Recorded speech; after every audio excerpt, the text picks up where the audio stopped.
한국 근현대사를 성경적 세계관으로 알리고 전하는 대한역사문화원의 한국 근현대사 바로 알기 특강입니다. 자랑스런 대한민국 건국 그 놀라운 이야기를 이어가 보겠습니다.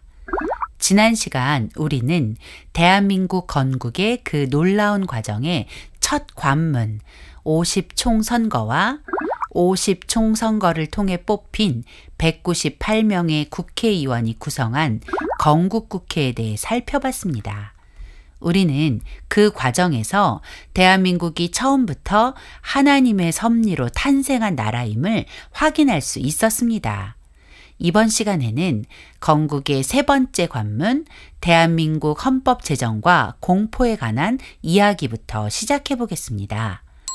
1948년 7월 12일 건국국회에서는 대한민국 모든 법의 기초인 헌법이 제정되었습니다. 그리고 7월 17일 대한민국 국민에게 헌법이 공포되었죠. 헌법이란 한 나라를 통치하기 위한 최고의 규범으로 대한민국 헌법은 대한민국 국민의 안전과 자유를 보장하는 모든 법의 기본 법칙, 즉 대한민국의 정체성을 담은 규범입니다. 건국 헌법 전문을 보면 대한민국의 정체성과 대한민국이 나아가야 하는 국가의 미래 방향 그리고 목표가 분명히 제시되고 있습니다. 그것은 바로 국민 개개인에게 동등한 자유와 기회를 주어서 각자의 능력과 잠재력을 최대한 이끌어내 안으로는 경제 발전을 이루고 밖으로는 세계 평화에 이바지하는 나라가 되는 것입니다. 건국헌법 제1조 1항은 대한민국은 민주공화국이다 라고 명시하고 있습니다. 여기서 민주공화국이란 무엇일까요? 민주공화국의 의미를 알려면 먼저 공화제의 뜻을 알아야겠죠? 공화제는 영어로 리퍼블릭입니다. 라틴어 레스 푸블리카에서 유래된 이 말은 공공의 것 또는 국민의 것이란 뜻입니다.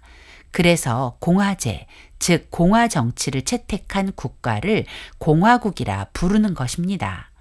따라서 민주공화국이란 궁극적으로 국가의 권위와 권력이 국민으로부터 나오며 국민에 의해 선출된 대표가 국정을 운영하는 정치제도를 말하는 것입니다. 그래서 민주공화정을 채택한 대한민국 건국헌법 2조에 대한민국의 주권은 국민에게 있고 모든 권력은 국민으로부터 나온다라고 명시한 것입니다. 이승만 박사는 1914년 태평양 잡지 2월호에 공화 정치에 대해 이렇게 설명했습니다. 대저 공화라 하는 것은 백성이 백성으로 백성을 위해 세운 정부라는 것이 곧 이것이라. 그런즉 공화 정치는 군주 정치와 반대니 이는 한 사람이 다스리는 것이요 사부 정치와도 반대되니 이는 일본 사람들의 소위 귀족 정치라 하는 것으로 위에 있는 양반끼리 다스리는 것이요 소수 정치와도 반대니 이는 적은 수요의 몇몇 사람이 짜고 앉아 다스리는 것이라. 오직 모든 백성이 평등한 권리를 가지고 공동이 합하여 다스리는 것을 곧 공화라 하는지라. 배제학당 시절부터 이승만 박사는 나라가 부강하게 되는 길은 정부 형태를 전제군주제에서 민주공화제로 바꾸는 것이라고 확신했습니다. 또한 이승만 박사는 독립정신 제9장 자주와 독립의 중요성에서 오늘날 다른 나라 사람들이 잘 살게 된 것은 모두가 자주권을 중요하게 여겼기 때문이니 자주권은 이처럼 중요한 것이다. 나라를 세우고 정부를 수립하여 법률을 제정하는 것은 모든 사람의 권리를 보호하기 위한 것이다. 그러므로 법을 모든 사람의 권리를 보호할 수 있도록 공평하게 제정하여 모든 사람에게 속한 권리를 빼앗을 수 없게 하는 것이니 이것이 국가를 설립한 근본 목적이라 할 수 있다라며 국가가 존재하는 목적이 국민 개개인의 자유와 권리를 보호하는 것이라고 했습니다. 국가가 국민 개개인의 자유와 권리를 보호해 주는 것이 왜 중요할까요? 국민 개개인의 자유와 권리가 보장될 때 국가 발전을 이룰 수 있기 때문입니다. 하지만 이 자유는 무한대의 자유가 아니라는 것을 명심해야 합니다. 그래서 건국 헌법은 자유의 한계를 명시하고 있으며 자유와 함께 국민으로서의 책임과 의무를 강조하면서 대한민국 국민 모두가 함께 나아가야 하는 국가적 목표 3가지를 명확히 제시하고 있습니다. 그 첫 번째는 헌법 전문에 명시된 대로 안으로는 국민 생활의 균등한 향상을 기하는 것입니다. 즉, 국민 모두가 하나 되어 선진 국가를 이루는 것이죠. 둘째는 대한민국의 영토는 한반도와 그 부속 도서로 한다는 건국헌법 제4조에 근거하여 북한 독재 체제를 무너뜨리고 자유통일을 완성하는 것입니다. 그리고 세 번째는 건국헌법 전문에서 말한 대로 밖으로는 항구적인 국제평화 유지에 노력하는 나라, 즉 세계평화에 이바지하는 나라가 되는 것입니다. 이러한 국가 공동체의 공공의 목표를 성취하기 위해서는 개인 이기주의, 집단 이기주의, 지역 이기주의의 구습에서 벗어나야 합니다. 개인의 자유와 권한을 주장하기보다 먼저 국민의 책임과 의무를 다해야 합니다. 개인의 인권과 복지를 주장하기보다 국가 안보를 더 중요하게 여겨야 하는 것입니다. 그리고 내 개인의 행복을 중요하게 생각하는 것 이상으로 북한 동포들의 참혹한 인권 문제와 구원, 그리고 세계 평화에 더 많은 관심을 가져야 합니다. 그럴 때 그 사람이 바로 민주공화국의 시민이라고 말할 수 있는 것입니다. 우리는 과연 민주공화국의 시민으로서 책임과 의무를 다하고 있을까요? 대한민국 헌법이 공포되고 일주일 후인 1948년 7월 24일 건국 대통령이 취임했습니다. 대한민국 첫 번째 대통령이 탄생한 것입니다. 1948년 7월 20일 제33차 국회 본회의에서 대한민국 건국 대통령을 선출하는 선거가 진행되었습니다. 10시부터 진행된 오전 회의에서 이승만 박사가 출석 의원 196명 중 180명의 지지로 대통령에 선출됐고, 오후 2시에 진행된 부통령 선거에서는 이시영 후보가 133표를 얻어 당선되었죠. 그리고 드디어 7월 24일 대한민국의 첫 번째 대통령이신 이승만 건국 대통령의 취임식이 거행되었습니다. 이날 이승만 대통령은 사람들을 당황스럽게 만들었습니다. 대통령 취임식에서 성경에 손을 얹고 하나님 앞에 맹세하며 선서했기 때문이죠. 당시 기독교 인구는 대한민국 국민의 0.2% 정도였음에도 불구하고 이승만 대통령은 하나님과 동포 앞에서 대통령으로서의 직무를 다할 것을 하나님 앞에 맹세하면서 성경에 손을 얹고 이렇게 선서했습니다.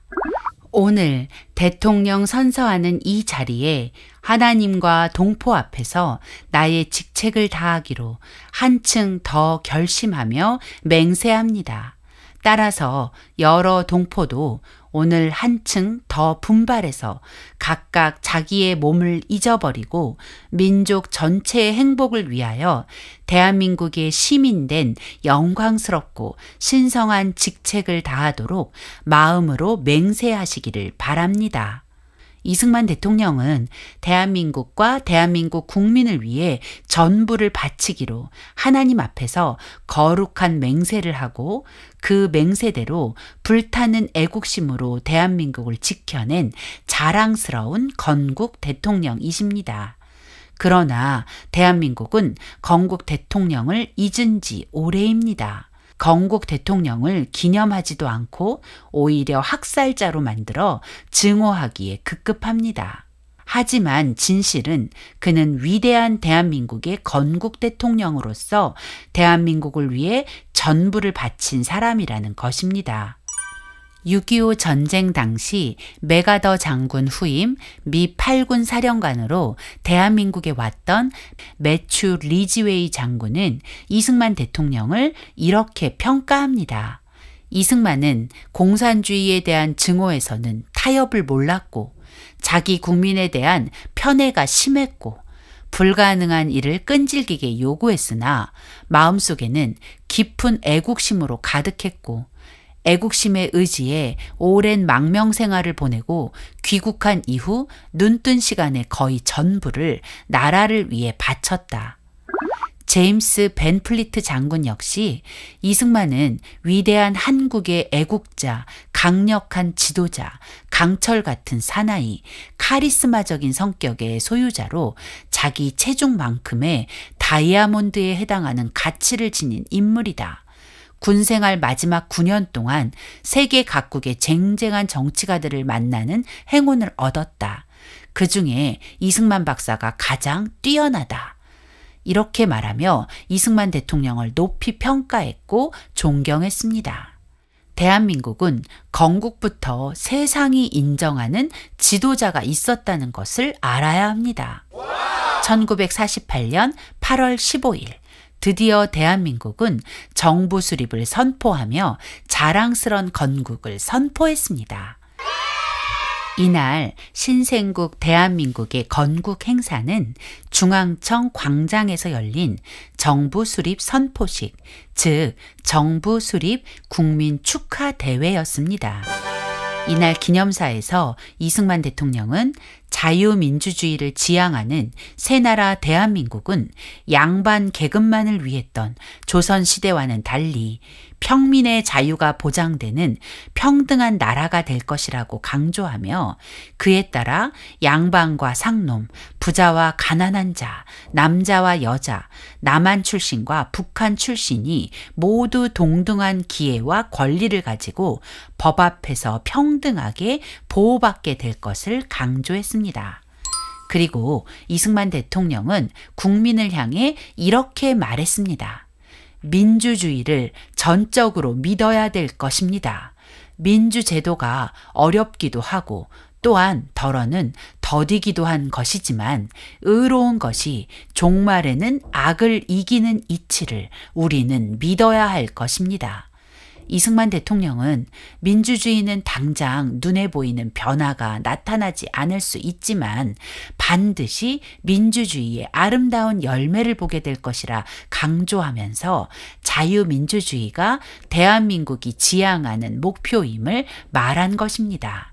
그렇게 1948년 8월 15일 대한민국이 시작되었습니다. 공교롭게도 8월 15일은 광복절이기도 합니다. 따라서 8월 15일을 광복절과 함께 건국절로 기념하는 것은 너무나 당연합니다. 그런데 대한민국은 현재까지 건국은 기념하지 않고 오로지 광복절, 즉 일본으로부터의 해방을 기념하고 있습니다. 모든 사람은 생일과 이름을 가지고 있죠. 이는 각 개인의 정체성을 형성하는데 가장 중요한 요소입니다. 나라도 마찬가지입니다. 나라의 이름과 함께 나라가 세워진 건국일은 그 나라의 정체성을 이루는데 가장 기본적이고 중요한 요소인 것이죠. 따라서 건국절의 기념은 국가 정체성 수호, 국민의 올바른 역사의식 함량과 국민 통합을 위해 반드시 필요한 것입니다. 하지만 대한민국은 건국일이 있음에도 건국일을 기념하지 않는 대표적인 나라가 돼버렸습니다. 대한민국 건국은 독립운동, 해방, 총선거, 국회 구성, 헌법 제정, 대통령 선출, 정부 수립의 과정을 거쳐서 이루어졌습니다. 따라서 1948년 8월 15일의 정부 수립 선포는 건국 과정의 마지막 단계이자 완성이었다는 것을 기억하며 건국을 기념하는 대한민국이 되어야 할 것입니다. 1948년 8월 15일 대한민국은 가까스로 건국되었지만 대한민국의 앞길은 험난했습니다. 대한민국이라는 국가가 탄생하기는 했으나 생존에 필요한 경제적 토대와 국방력을 보유하지 못했고, 게다가 북한 공산 정권과 남한 내부의 적까지 대한민국을 전복시키기 위해 안팎으로 협공을 가하고 있었습니다. 이러한 상황에서 시급히 해결해야 할 문제가 하나 있었죠. 그것은 대한민국 건국에 대한 유엔의 승인을 획득하는 일이었습니다. 유엔 총회가 건국의 정당성을 승인해 주어야 온전한 국가의 지위를 누릴 수 있기 때문입니다. 그러나 당시 대한민국이 처해 있던 국내외 상황을 볼 때 대한민국에 대한 유엔의 승인은 낙관할 수 없었습니다. 우선 대한민국 내부에서는 김구와 김규식을 중심으로 한 남북 협상파가 통일 독립 촉진회를 결성하여 50선거 무효화 투쟁을 전개하면서 유엔 총회가 개최되는 파리의 통일 독립 촉진회의 대표단을 파견하고 유엔이 대한민국 승인을 거부하도록 촉구할 계획을 세웠고, 미군과 소련군이 철수한 후 새롭게 선거를 해서 한반도 통일 정부를 구성하자는 성명을 발표한 후 그런 내용이 담긴 편지를 유엔 사무총장에게 보내기까지 한 것입니다. 국제적으로는 유엔 한국위원단에 참여한 8개국 가운데 호주, 캐나다, 인도 3개국의 대표들이 대한민국에 대한 유엔의 승인에 부정적인 태도를 취하고 있었기 때문에 이승만 대통령은 절박한 심정으로 유엔의 승인을 위해 적극적인 외교 노력을 전개해 나갔습니다. 대한민국 정부는 유엔의 승인을 받기 위해 1948년 9월부터 12월까지 파리에서 열린 3차 유엔 총회에 대한민국 대표단을 파견했습니다.